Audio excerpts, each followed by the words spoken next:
SNL has just been accused of bullying. And it was because they did a skit making fun of the appearance of Aimee Lou Wood, who plays Chelsea in The White Lotus. She has been in a lot of headlines lately because of the press around the show. And she was targeted by SNL for her prominent British teeth. She's a beautiful girl and everything, but she has very unique, natural teeth, which I think give you bragging rights in Hollywood these days when everyone has fake everything, including fake teeth. Mm-hmm. It is a credit to her that she kept a distinct feature about herself that isn't as conventionally attractive. However, that was the reason why they picked fun at her on SNL, and they had Sarah Sherman play her in costume with these gigantic fake teeth. We can show the side-by-side comparison here. They kind of nailed it.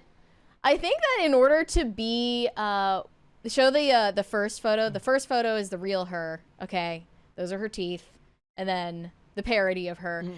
In order to be one of these actors on SNL, you do kind of have to have a very versatile face. I've noticed that about the cast, that they're able to impersonate a lot of different people. Where Bowen Yang was like, "Can you please stop making me be J.D. Vance?" Right. Nope. Too bad. But yeah, they made fun of her in this skit called The White POTUS, which also poked fun at Trump and the Trump administration, but it was included that she was in there, played by Sarah Sherman with these prosthetic teeth. And she thought it was very offensive and felt the need to completely crash out over it on her Instagram story with just post after post after post of her self-pitying rant. So I want to preface this with some reason why they wrote this skit at her expense in the first place. She was doing this interview with GQ, I believe, and she addressed these insecurities she has about her appearance. But this was an excerpt from it. Looking back, the moment that really got into her head was when a producer approached her at the end of the first week of filming White Lotus. Someone told me how much Mike White, the showrunner, had fought for me. They said it had to be you, no matter what HBO said. It was honestly from the nicest place, but my little head goes, HBO didn't want me, and I know why HBO didn't want me. It's because I'm ugly. Mike had to say, please let me have the ugly girl. That was the thing that was in my head. So she was assuming that she wasn't marketable enough on screen because of her distinct appearance and these unique teeth she has. Nobody ever said that to her face, but it was where her assumption led, and that says everything about her reaction to SNL mocking her as well. So they were making fun of this interview that she did with GQ. Again, SNL isn't funny. Like, I don't want anyone to get it twisted. I'm not saying SNL is funny, but when you attempt to be funny, don't apologize for it and don't make excuses for it.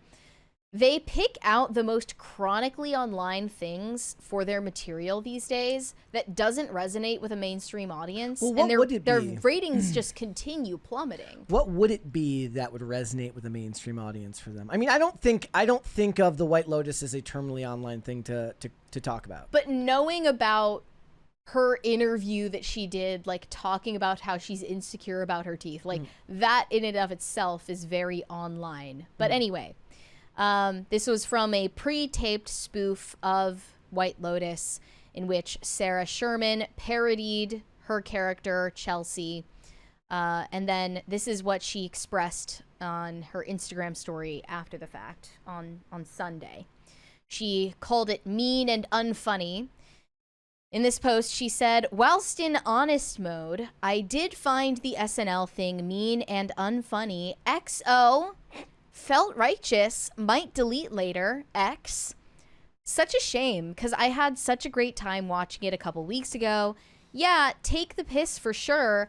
That's what the show is about. But there must be a cleverer, more nuanced, less cheap way. It's actually not true. There doesn't need to be anything. That's not how comedy works. No, it doesn't need to fit your standard of cleverness either. It can be completely unclever and unnuanced. I'm sure that Walton Goggins wouldn't have gotten all offended and cried about them the making fun hairline? of his hairline on SNL. Like I said, like one of the ways that you can really endear yourself to the public is to make yourself willing to be the butt of the joke when it's done in good faith. And that's kind of the definition of Saturday Night Live isn't doing it unless it's Trump, where they're being mean-spirited because it's Trump and they don't like him. Usually when it's just about another celebrity, it's kind of being done in good faith, kind of in the way that Weird Al would do parodies and he'd ask for permission from, the artists to do the song, right?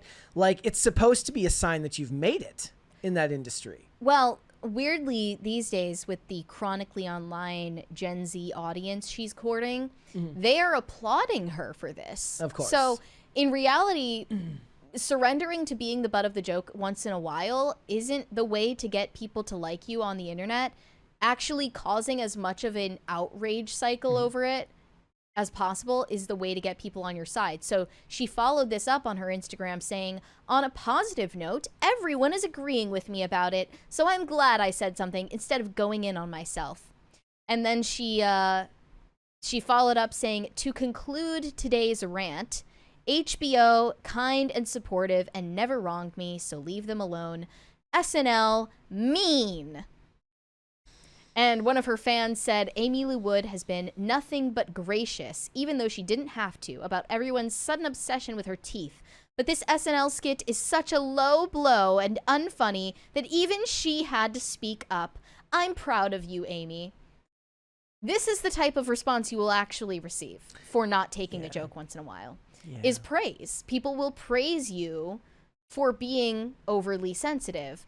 And then SNL, of course, made the fatal mistake of apologizing for the skit. Yeah. And she posted a follow-up saying that they had apologized to her privately. Because they're trying to get ahead of the controversy. Was she mad that it wasn't a public apology? Maybe. Yeah. Maybe, because she was the one who publicized it. Yeah. She publicized their apology on their behalf. And she also added, at least get the accent right. Seriously. I respect accuracy even if it's mean. And then she said in her last statement, last thing I'll say on the matter, I am not thin-skinned. I actually love being taken the piss out of when it's clever and in good spirits. So only on your term. Only on your terms. Exactly. But the joke was about fluoride. I have big gap teeth, not bad teeth. I don't mind caricature. I understand that's what SNL is. But the rest of the skit was punching up. And I/Chelsea, her character, was the only one punched down on. Okay, end of. Nobody that actually likes comedy entertains the argument about punching up or punching down. The fluoride joke, by the way, was aimed at RFK Jr., not Aimee Lou Wood. Yeah. See, I'm the one who's actually mad about fluoride being taken out of the water because for years I haven't drank tap water, and I figured because I'm dumb, I'm kind of getting a leg up on all the people who are being made stupider with the tap water having fluoride in it. Now everybody else is going to be even smarter than me than they already are. You know, the right move for SNL wouldn't have been issuing an apology either privately or publicly. The right move for SNL would just be doubling down next week and making a skit about how she has thin skin too. Correct. Actually, make a skit where she's played by Sarah Sherman as a beaver who's building a dam. How about that? Yeah, it's anybody who's like, I don't have thin skin, but like, you didn't do the joke to my specific guidelines. It's not like they just said, look at her, she's we don't like the way that she looks. They actually made a point of making a joke about something specific. Work went into it. I don't think it was all that funny, but I don't think Saturday Night Live is really all that funny these days. I mean, maybe if they weren't walking on eggshells all the time, they could be funny. Yeah. If they were willing to not be spineless. There's nothing worse than people talking about whether you can punch up or punch down in comedy. It's kind of akin to how people are talking, what was going on between Douglas Murray and Dave Smith talking about you have to be an expert in something to have an opinion on it. Oh, because they were saying like Douglas Murray is a doctorate or something. So therefore his opinion means more than yours. It was a whole thing. But, arguably she kept it. I don't think she was actually offended. I think she just kept it in the news cycle longer. She just knows that this is what works for her. to get news. Because if she would have just not addressed it, it would have been a nothing burger on Monday, and then everybody would have forgot because nobody actually remembers anything from Saturday Night Live. Well, no, I don't think that she is pretending to be offended. I think she legitimately was, and I think she is a legitimate, real-life crybaby who thinks she is the main character of the universe. So when SNL, already SNL is irrelevant. No one cares about SNL. But when SNL makes fun of her, this is the biggest world event that's happening right now. Everyone's talking about it. This is the center of everyone's universe. But no, it's really just you. So she just has no perspective. Yeah. What would have helped her is probably venting about this to someone who knows her in real life and letting them offer her some of the perspective she lacks. I guess just to me, it reminds me, and I've brought it up several times, how they used to do mean tweets and the celebrities would read tweets where somebody says something mean to them and then they just kind of look sad. Or laugh it off, whatever. Or laugh it off. Or, but then it got worse when the celebrities would start like clapping back in the segment at the person. Yeah. That's not the point of that. The point of that is that you're a court jester, and you're of somehow of higher social status than all of these people. They're now the ones who are able to take the piss out of you, much like how the court jester was the only one who was allowed to mock the king, right? The commoners are the ones who mock the celebrity. But then when the celebrity then goes and punches down, they're okay with punching down when it's them, when they want to punch down, when the celebrities want to insult the commoners. But then when somebody wants to, when a big network punches down on them, suddenly it's not okay. You got to be able to take it and dish it out. Right. It's a different time now because what it means to like mock the king is not mocking the president. It's mocking the celebrity class. Yeah. So if we're not allowed to do that, we're doomed. Like comedy is doomed.